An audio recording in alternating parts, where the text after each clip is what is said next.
श्री स्वामी समर्थ। तर बघा, आपण आजच्या व्हिडिओमध्ये प्रिन्सेस कट ब्लाउजचं डायरेक्ट कपड्यावर कटिंग कसं करायचं आहे हे आपण आजच्या व्हिडिओमध्ये बघणार आहोत।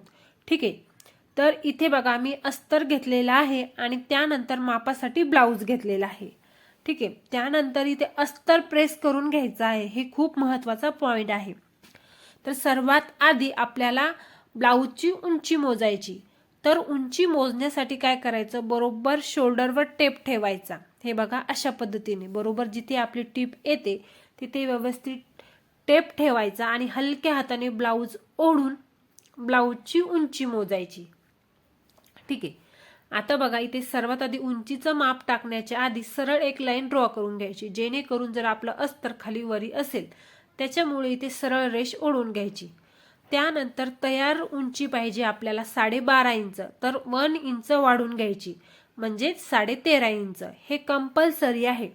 जेवढं तुमच्या मापाच्या ब्लाउजून उंची येईल त्याच्यामध्ये 1+ ऍड करून घ्यायचं आणि सरळ मार्जिन रेषा इथे ओढून घ्यायची। त्यानंतर बघा आपल्याला मापाच्या ब्लाउजून शोल्डर मोजायचं।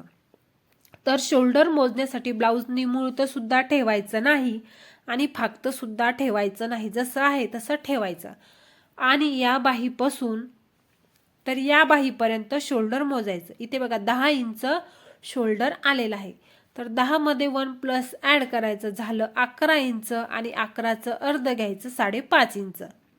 ठीक आहे, त्यानंतर आपल्याला 5.5 इंच इथे शोल्डर घ्यायचं।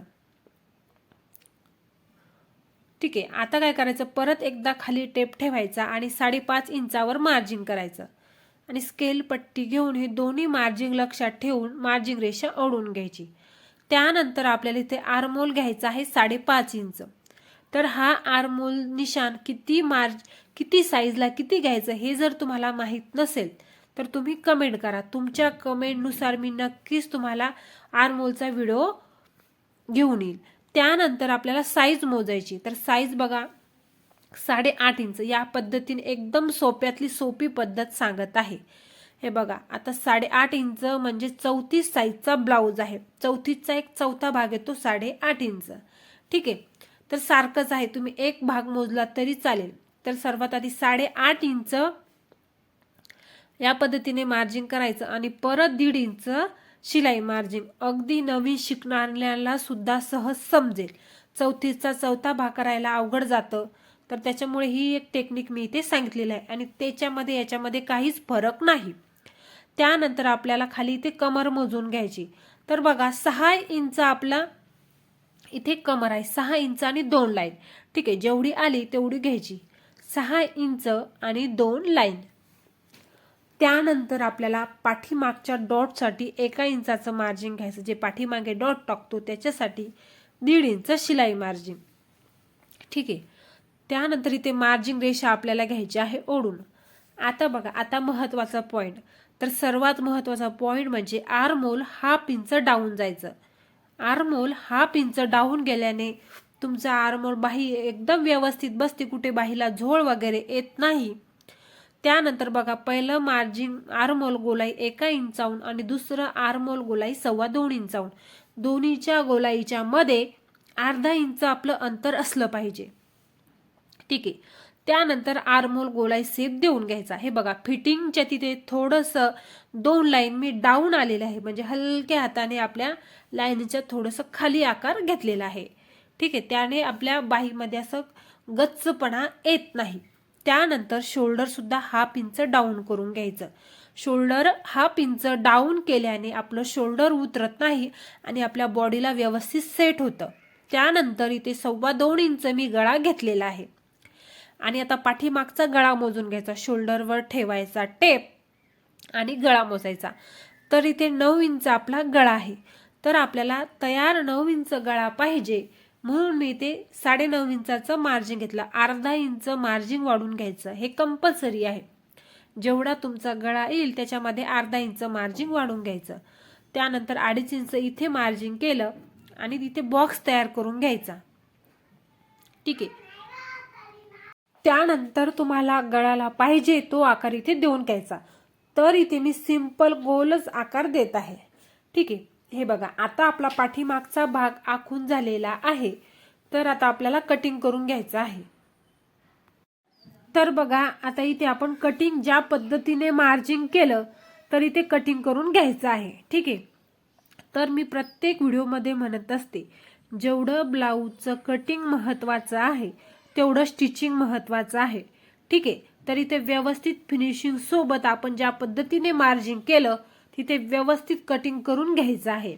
ठीक आहे. आता बघा पाठीमागच्या भागाहून फ्रंट भाग कसा कटिंग करायचा आहे हे आपण अगदी स्टेप बाय स्टेप बघूयात. त्यानंतर इथे बघा सरळ लाईन ओढून घ्यायची. आता बघा सरळ लाईन ओढल्यानंतर 1 इंच मार्जिंग करून घ्यायचं. हे बघा प्रिन्सेस कट भाग वाढवण्यासाठी हे 1 इंचाचं मार्जिंग लागतं, याच्यापेक्षा कमी नको. ठीक आहे. जर एखादी लाईन कमी असलं तुमच्याकडे फॅब्रिक तर चालेल. त्यानंतर पाठीमागचा भाग अशा पद्धतीने ठेवून घ्यायचा आणि जसा आहे तसा इथे फक्त आपल्याला कॉपी करून घ्यायचा. या पद्धतीत हे बघा जसा आहे तसा मी कॉपी करून घेतला. त्यानंतर आपल्याला फ्रंट भागासाठी जे आतमध्ये आर्महोल गोलाई लागते 1/2 इंच तर ती इथे देऊन घ्यायची. ठीक आहे. या पद्धतीने. त्यानंतर इथे बघा आपल्याला समोरच्या गळ्यासाठी मार्जिंग करायचं आहे. तर गळा मोजून घ्यायचा. 6.5 इंच आपल्याला तयार गळा पाहिजे. तर आपण इथे मार्जिंग घेणार आहोत 7 इंच, म्हणजे 1/2 इंच आपल्याला शोल्डर जोडण्यासाठी मार्जिंग लागतं. ठीक आहे. 2.5 इंच इथे मार्जिंग करायचं. बॉक्स तयार करून घ्यायचा. ठीक आहे. तर बॉक्स तयार करून घ्यायचा आणि प्रिन्सेस कट ब्लाऊज आहे त्याच्यामुळे तुम्हाला पाहिजे तो तुम्ही ते गळा ड्रॉ करू शकता. पान गळा करू शकता, व्ही गळा करू शकता, पंचगोनी गळा करू शकता.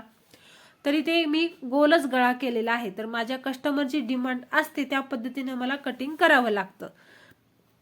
त्यानंतर बघा टक्स पॉइंट जिथपर्यंत आपली सरळ रेषा येतं क्रिएट होते. हे बघा इथपर्यंत 9.5 इंचावर आपली सरळ रेषा क्रिएट झालेली आहे.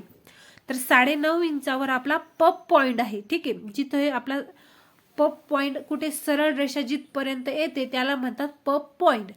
तर पप पॉइंट बरोबर 9.5 इंच आला तर 10 इंच घ्यायचं आहे, म्हणजे 1/2 इंच मार्जिंग वाढून घ्यायचं. शोल्डर जोडण्यासाठी 1/2 इंच मार्जिंग लागतं. त्यानंतर टकची रुंदी मी इथे घेतलेली आहे 3.5 इंच. ठीक आहे. ही साईज नुसार असते. टकची रुंदी ही साईज नुसार आपल्याला घ्यावी लागते. त्यानंतर सरळ रेषा इथे ओढून घ्यायची. 1 इंचाचं इथे वरती मार्जिंग करायचं. हे बघा 1 इंच इथे वरती मार्जिंग करायचं आणि प्रिन्सेस कट आकार आपल्याला इथे देऊन घ्यायचा. ठीक आहे. प्रिन्सेस कट आकार इथे देऊन घ्यायचा. त्यानंतर आपल्याला टक्स घ्यायचा आहे. तर हा पप याच्यामध्ये व्यवस्थित क्रिएट झाला पाहिजे. तर 2.5 इंचाचं इथे मी टक्स पॉइंट घेते, म्हणजे पप पॉइंट घेते. हे बघा इथे टक्स घेतलेला आहे मी. 2.5 इंचाचा प्रिन्सेस कट आकार देऊन घ्यायचा. ठीक आहे. आता बघा हा जो टक्स आपण घेतलेला आहे त्याची भरपाई आपल्याला इकडून करायची आहे. ठीक आहे. तर तो आपली तेवढा कपडा तर कटिंग होणार आहे. तर कपडा कटिंग झाल्यानंतर आपल्याला इकडून कपडा पाहिजे की नाही. त्यानंतर बघा आपण पाठीमागचा भाग जसा आहे तसा कॉपी केला. त्याच्यामुळे आपल्याला 1 इंचाचं मार्जिन ऑलरेडी फ्रंट भागाला आलेलं आहे. 2.5 मधलं 1 इंच गेलं, राहिलं 1.5 इंच. खाली ती 1.5 इंच मार्जिन करायचं आणि वरती आपल्याला प्रिन्सेस कट भाग जोडण्यासाठी अर्धा इंच मार्जिन लागतं. तर इथे 1 इंच मार्जिन वाढून घ्यायचं आणि मार्जिन रेषा ओढून घ्यायची. ठीक आहे. आता बघा आता काय करायचं तुम्हाला, ही जी रेषा आहे बघा ही रेषा आपल्याला मोजून घ्यायची. बघा 4.5 इंच. तर तसा स्टेप ठेवायचा, बरोबर बोट पकडून ठेवायचा आणि 4.5 इंच इकडे मार्जिन करून घ्यायचं. म्हणजे कटोरी जोडताना कोणताच पार्ट मोठा व्हायला नको. बऱ्याच वेळा कटोरी मोठी होते. जर तुम्ही नाही कटिंग केलं तरी चालेल, भाग जोडल्यानंतर मग तुम्हाला ते कपडा कटिंग करून घ्यावा लागतो.